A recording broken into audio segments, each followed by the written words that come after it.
Dave here with Saddleback Leather. You know, some people say my bags are way overpriced. But that's just because they don't know how difficult and expensive it is to tan high-quality leather. Well, today I'm going to show you how they do it. And it all starts with a hide, like the one on this cow I'm riding. Come on, Whisper.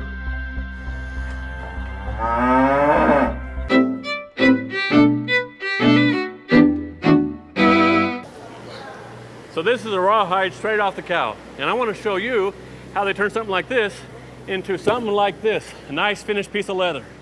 It's a little something called the tanning process. Come on, I'll show you. Let's go.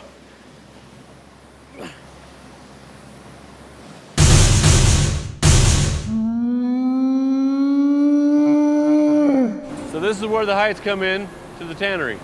This is what the leather looks like straight off the cow. So this is where they get the salt off the hides.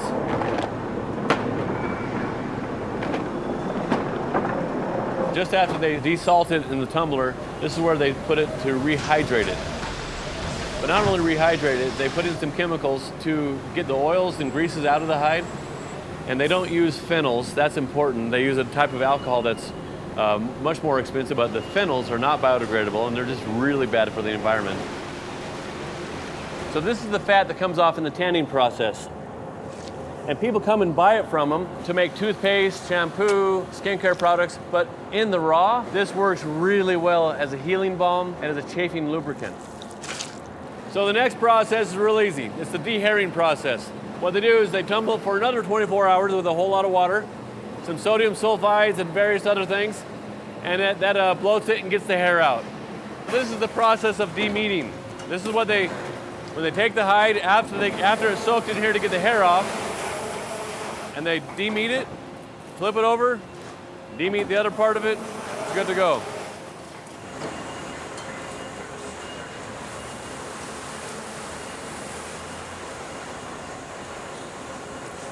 Okay, this is the stuff they take off the hide before they tan it, and they sell it for hot dog food. Hot dog food. Hot dog food. Hot dog food. Hot. This is the preparation so it can receive the chromium. So what they do here is the ice with sulfuric acid, and for about an hour they inject it into the drum here. And that opens up the molecules, getting ready to accept the chromium. And then when they put the chromium in, the pH level will be really low and the chromium will get deep down and penetrate the hide. This is the important part. This is where they add the chromium into the leather. The leather has been kind of brewing with the sulfuric acid for quite a while, several hours. And now it's ready to accept the chromium. And it'll penetrate down in there, and then they'll put a little magnesium oxide in there, and it'll help it to bond with the fibers at a molecular level, and you have a nicely tanned leather. Now, if they don't do this part right, then you get bad leather. Then what will happen is Chromium III, it'll turn into Chromium VI, and that's carcinogenic. So what a lot of places will do, they won't even check. Maybe they might accidentally send out bad leather, but this place is constantly checking. If they have to redo it, they have to redo it. But this is the biggest part of the tanning process right here.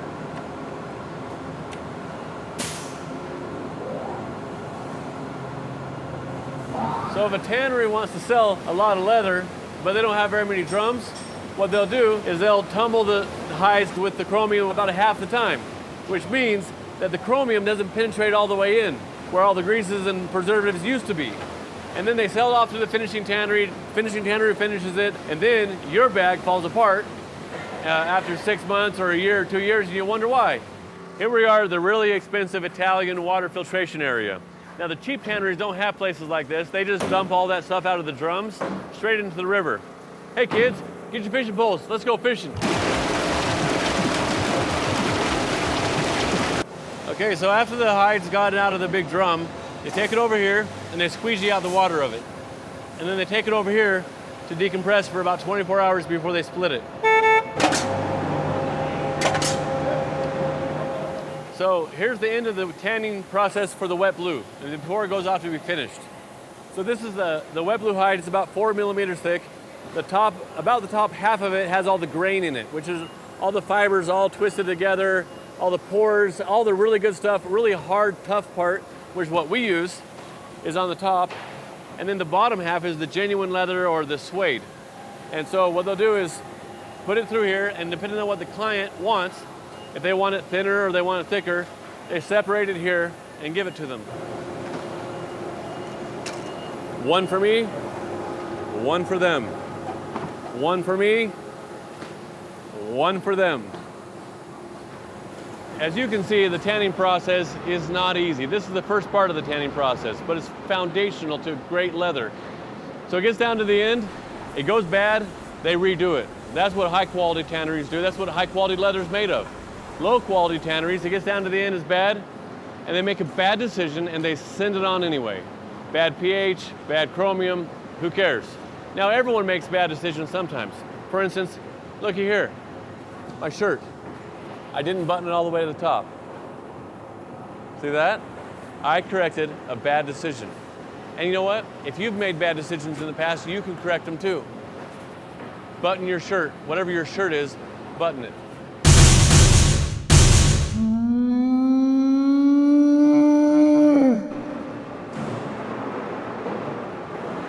So this is the eunuch machine. What this thing does, takes off the top layer of the hide, which has all the grain in it. The grain is all the great stuff, the great fibers that make it strong. The first time I saw this, it kind of went dead inside, like a lot of people do. Well, anyway, so here's what happens. Check this out. This is the best part of the hide right here. And what they do is they sell this to dog food makers. And the dog food makers use it as filler in the dog food. So the cheaper the dog food, the bigger the pile of poop in the backyard. I'm just telling you the way it is. But also, this is what bonded leather is made of. But anyway, we don't use this. We use, at Saddleback, we use the full grain. We like the scars, we like the brands, we like all that beautiful stuff, but a lot of people don't for some reason.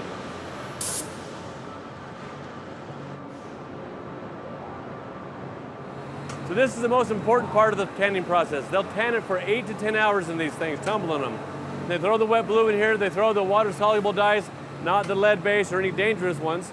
Then they throw in tannin, which they use for vegetable tanning. And then they throw in the highly refined oils. They dump them in here and they tumble for 8 to 10 hours. And so that way all of those oils, all the tannin, all of that stuff gets all the way to the very center of the hide. Why is this important? Check this out. You got the chromium, you got the collagen. And they bond together like this, really hard, right? And then you got the oils, and you got the tannin, and these all join in the chain of molecules there. It makes it soft, durable, and strong. Here's what the cheaper tanneries do. They only tan it for a little bit. Instead of 8 hours, they'll do, I don't know, like an hour or two, just so where it looks nice, but it's rotten on the inside. I know people like that. But think of all the money they saved and all the materials and in time. They got a whole lot more through these drums than we do. So they squeegee the hides out right over here, and when they're finished, they bring them back over here to this heating vacuum system. I have an older model of this at home. I used to collect them when I was a kid. But what it does is it heats up the hides, presses them, heats them up, and then when they begin the vapor begins to come up, the vacuum just sucks away the moisture. And thus, the drying process has begun.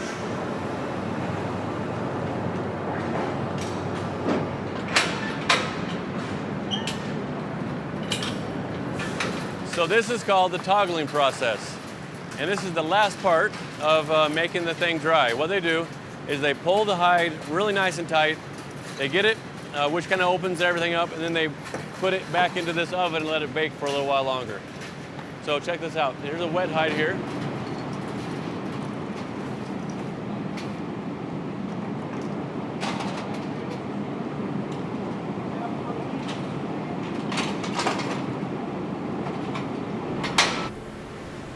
So the next step in the drying process is hanging.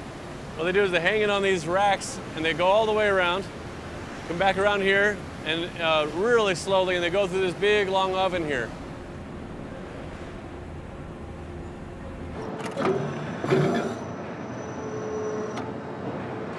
So after they split the hide, they give the full grain part to me, and then they take the suede or genuine leather to this machine here. And they have these different plates they slide in there that have different kinds of grain based on what you want, but there's no grain in the thing. So they have to press the grain into the thing.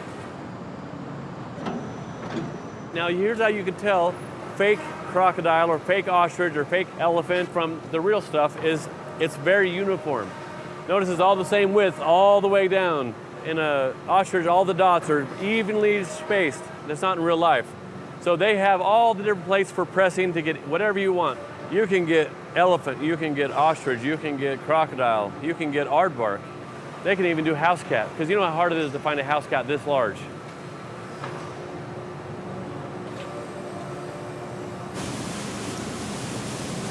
After the drying process, they put it through here, and this adds the color to the top. So any color that you want it, and or any effect you want it shiny, you want it glossy, you want it matte, you want it kind of in between eggshell. And you would put it here, and it puts the finish on it for you.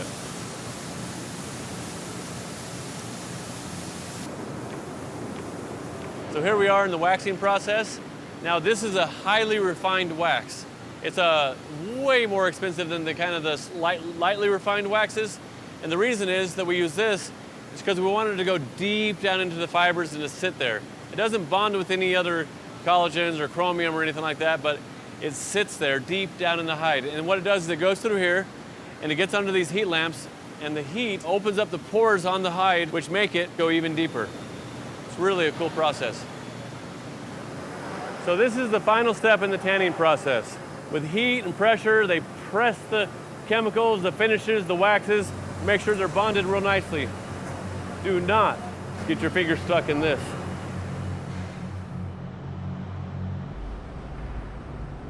So what I really hope is that from what you just watched, it'll give you a better, appreciation and help you to value more high quality leather and high quality products, whether they're briefcases or furniture or leather suits, that for the rest of your life you'll gravitate toward investing in high quality things that they'll fight over when you're dead.